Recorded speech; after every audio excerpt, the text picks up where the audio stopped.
Du Père et du Fils et du Saint-Esprit. Amen. La paix de Jésus soit dans votre maison. J'espère que vous allez bien, que vous êtes dans la paix et la joie de Jésus. Alléluia. Et bien écoutez, aujourd'hui c'est un peu particulier puisque la lecture du jour, je vous la fais à la Sainte Baume. Mais restons concentrés sur ta parole, ô Jésus, les trois croix. Saint Jean, chapitre 6, versets 16 à 21. On poursuit le paragraphe, non pas le chapitre, mais le paragraphe d'hier. En fin de journée, les disciples descendirent vers le rivage. Il faisait déjà nuit et Jésus n'était toujours pas là avec eux. Ils montèrent donc dans une barque, cherchant à traverser la mer en direction de Capharnaüm.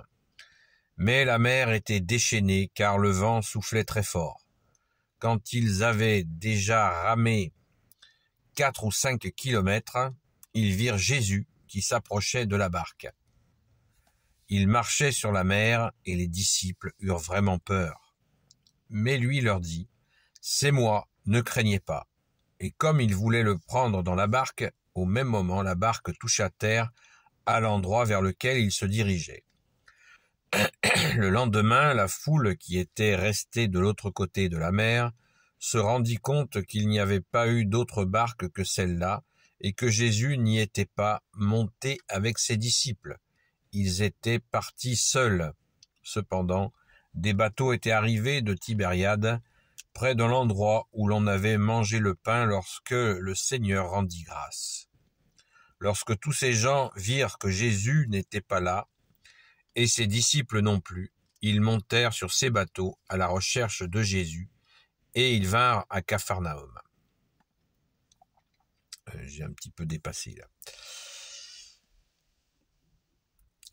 Je continue, je finis le paragraphe. À peine l'eurent-ils trouvé sur l'autre bord qu'ils lui dirent « Rabbi, maître, comment es-tu venu ?» Alors Jésus leur répond « En vérité, je vous le dis, vous me cherchez non pas parce que vous avez vu à travers les signes, mais parce que vous avez eu du pain et que vous avez bien mangé. Travaillez non pas pour la nourriture qui disparaît, mais pour la nourriture qui demeure et qui devient vie éternelle. C'est le Fils de l'homme qui vous la donnera. C'est lui que Dieu le Père a marqué de son sceau.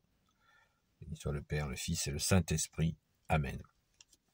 Là, une fois de plus, on voit que la lecture de terminer le paragraphe est nécessaire pour comprendre ce qui est en train de se passer, où Jésus donne encore un signe miraculeux. Il marche sur la mer. Symboliquement, ça veut dire que Jésus, pour les Hébreux de l'époque, la mer était, les fonds sous-marins étaient synonymes de mal, de mauvaises choses. C'est là où les démons préparaient leurs coups tordus, puisqu'ils ne connaissaient pas les fonds marins à l'époque, et ils imaginaient que le dessous de la mer était rempli de choses malfaisantes.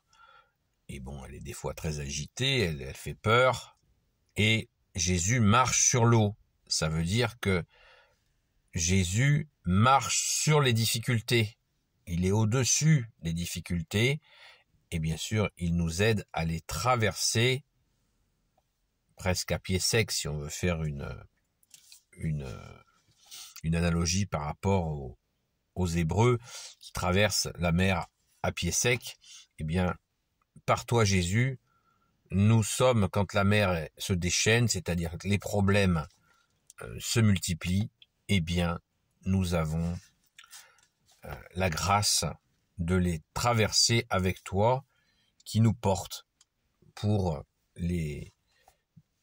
traverser les difficultés. Avec toi, Jésus, dans la paix. Mais il faut te faire confiance. Autre aspect essentiel de cette lecture, c'est le fameux pain de vie. Les gens avaient été saisis par le goût de ce pain et de ce poisson. Déjà, donc il est d'origine miraculeuse, on peut le comprendre, Voilà. Et en plus, non seulement il est miraculeux, mais il est bon. Mais ça a marqué, vous voyez, le goût.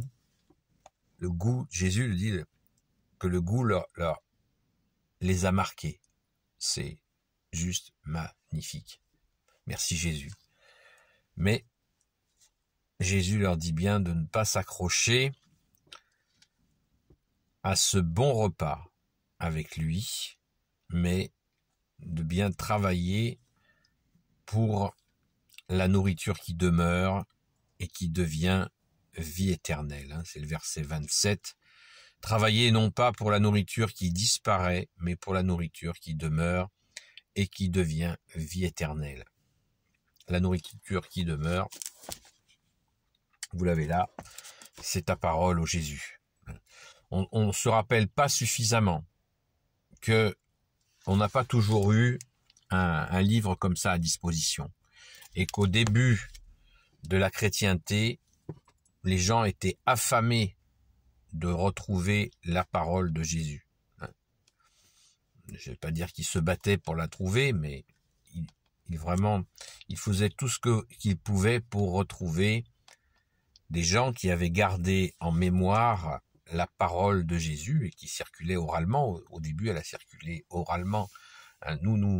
Il faut absolument nous sortir de la tête qu'on a eu, que la Bible tranquille, elle était là tout de suite. Les gens l'avaient, pouvaient lire la parole comme on le fait nous. C'est une grâce infinie. À l'époque, les quelques personnes qui avaient gardé des paroles de Jésus comme ça et qui les transmettaient oralement, vous imaginez la joie que cela apportait. Prenons-en bien conscience parce que c'est juste absolument énorme. Merci Jésus de la grâce que nous avons. Verset 27, travaillez non pas pour la nourriture qui disparaît, mais pour la nourriture qui demeure et qui devient vie éternelle. C'est le Fils de l'homme qui vous la donnera. C'est Jésus qui la donnera. C'est lui que Dieu le Père a marqué de son sceau. Une fois de plus, Jésus insiste sur cette vérité qu'il n'y a que toi, Jésus, qui peut nous donner le pain de vie. C'est une préfiguration encore de la Sainte Messe, de la Sainte Eucharistie, de la Sainte Communion, où Jésus se donne et nous prenons son corps et son sang chaque dimanche. C'est pour ça qu'il faut être régulier à la Sainte Messe, parce que nous avons besoin de cette nourriture éternelle que tu es, Jésus, pour gagner la vie éternelle. Celui qui mange mon corps et mon sang, celui-là aura la vie éternelle, nous dit Jésus. Vous le savez, et si vous ne le savez pas, eh bien vous la prenez. C'est en mangeant le corps et le sang de Jésus que nous obtenons la vie éternelle, et bien sûr en mettant en pratique sa parole. Et à la dernière phrase, c'est lui que Dieu le Père a marqué de son sceau, le fameux Fils de l'homme que tu es, Jésus. Jésus est marqué du sceau du Père.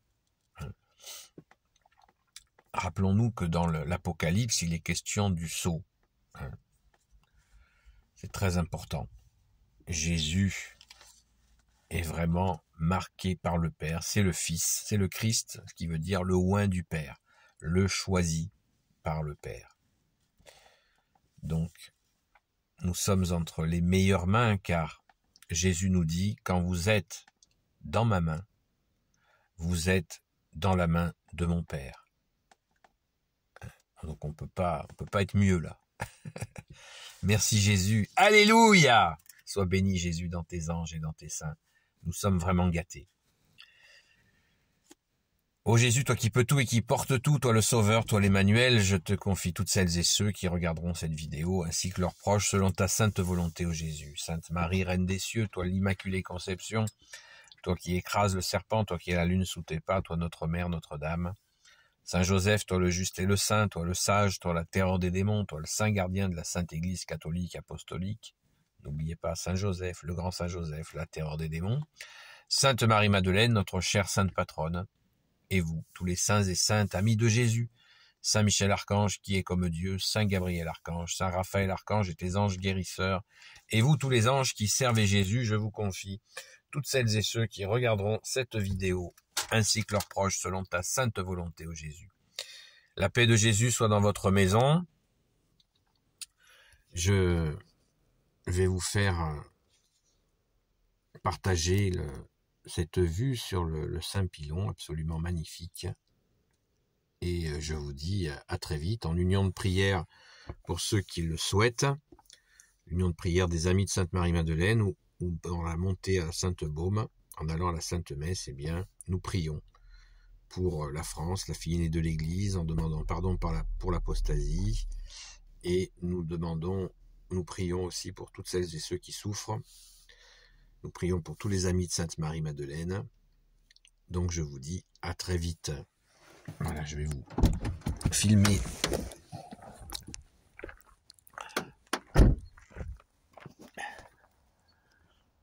Merci Jésus pour tes merveilles. Alléluia.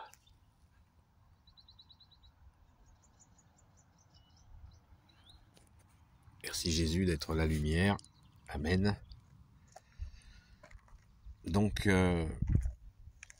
n'oublions pas que Jésus est le pain de vie. On l'appelle aussi le pain d'effort. Le pain d'effort. Jésus, tu es le pain d'effort. Ne l'oublions pas. Et nous le prenons, ce pain d'effort, uniquement à la Sainte Messe catholique, dans l'église catholique apostolique, qui veut dire l'église des apôtres. Des saints apôtres. Alléluia. Le ciel est en train de... Le soleil est en train de commencer un petit peu à chauffer. Sainte Marie-Madeleine, toi qui fus sauvée par Jésus, rends notre âme resplendissante de la beauté de Dieu. Toi, disciple fidèle du Sauveur, enracine en nous la parole de vie. Toi qui as connu les larmes et répandu le parfum de l'adoration, console ceux qui souffrent. Toi qui as persévéré jusqu'à la croix, accorde-nous l'espérance dans les épreuves et la force dans le combat. Toi qui as vu Jésus ressuscité, fais de nous ses témoins joyeux et courageux. Amen. La paix de Jésus soit dans votre maison. Et je vous dis, en union de prière, pour la montée à la Sainte Messe à 11h pour ceux qui le souhaitent, et la montée au Saint-Pilon. À très vite!